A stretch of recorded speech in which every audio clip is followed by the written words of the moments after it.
Doctor, அப்பாக்கு asthma இருந்தா எனக்கும் வருமா? இது நிறைய பேஷண்ட்ஸுக்கு இருக்கக்கூடிய ஒரு காமனான டவுட். ஸ்ட்ரெயிட்டா ஆன்சர் பண்ண சொன்னா not really, but there's always a link. There's one disease called alpha-1 antitrypsin deficiency.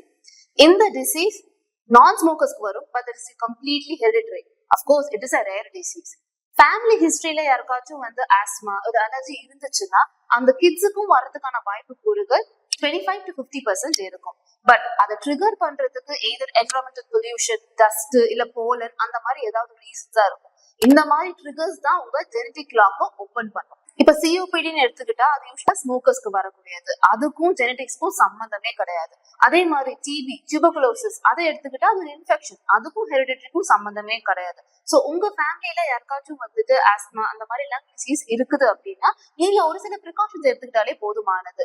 Regular checkups பண்ணிக்கங்க. Avoid triggers like pollution, pollen அதெல்லாம் பண்ணிக்கிட்டாலே போதுமானதா இருக்கும்.